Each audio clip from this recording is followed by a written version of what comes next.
미사일 그리고 드론 공격 및 훈련 중 사고로 고위급을 포함한 수명의 북한군 사상자가 이미 발생한 정황도 포착하였다고 보고하였습니다. 러시아군 내에서도 이로 인해서 북한군이 드론에 대해 무지해서 오히려 힘이 된다는 불평이 나오고 있는 상황이라고 합니다. 또 한편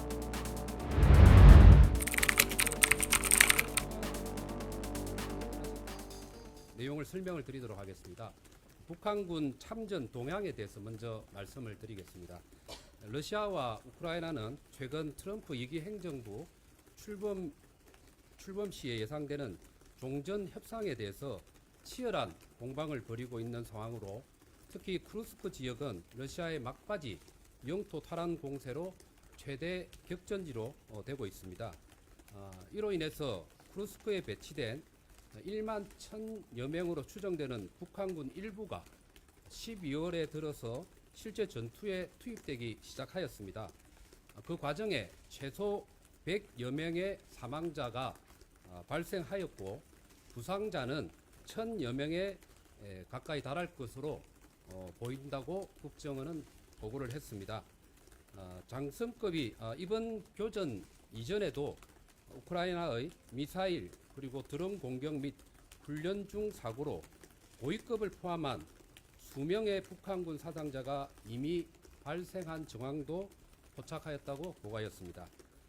이렇게 적은 교전 횟수에도 불구하고 사상자가 다수 발생한 배경에는 국정원의 설명에 의하면 괴활지라는 낯선 전장 환경에서 북한군이 전선 돌격대 역할로 소모되고 있다는 점과 또 드론 공격에 대한 대응 능력 부족 등이 배경이라고 설명을 하고 있습니다. 러시아군 내에서도 이로 인해서 북한군이 드론에 대해 무지해서 오히려 힘이 된다는 불평이 나오고 있는 상황이라고 합니다.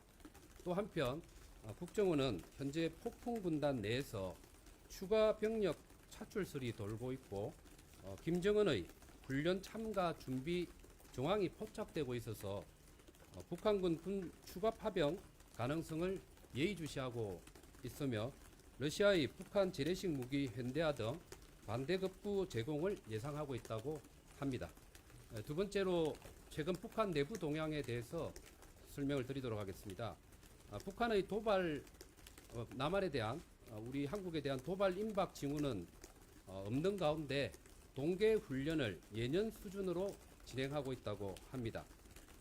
북한군은 전방 지역 그러니까 NLL이라든지 또 MDL에서는 군사적 충돌이 발생하지 않도록 강조하고 있다. 군사적 충돌 방지를 강조하고 있다고 합니다. 그리고 연말 당 차원의 당 전원회의 행사를 앞두고 내부 통제를 강화하고 있습니다.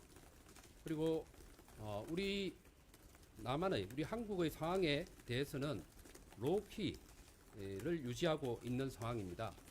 최근 12월 11일, 12일 그리고 12월 16일 3번 정도에 거쳐서 북한의 관영 매체인 노동신문과 중앙통신을 통해서 한국의 국내 상황에 대한 사실관계만 보도하고 있는 상황입니다. 이러한 배경에 대해서 3가지 정도의 이유를 나름대로 분석을 하고 있습니다. 첫 번째는 북한이 적대적 이국가론의 기조를 가지고 이 유지 차원에서 대남 무관심 모양새를 견지하고 있는 것이 첫 번째라고 할 수가 있습니다. 그리고 두 번째는 우리 한국의 국내 정치 상황이 자신들에게 유리하다고 판단해서 언급을 하지 않는 측면이 두 번째로 존재를 하고, 세 번째로는 역으로 우리의 민주적 시스템이 북한 주민에게 알려지게 되면 체제 관리 부담이 발생한다고 생각하기 때문에 이 세 가지 측면에 있어서 사실관계 위주의 보도만 하고 있는 것으로 현재 분석을 하고 있습니다. 세 번째로 북한군 파병 관련 정보협력 실태와 관련해서 짧게 말씀을 드리겠습니다.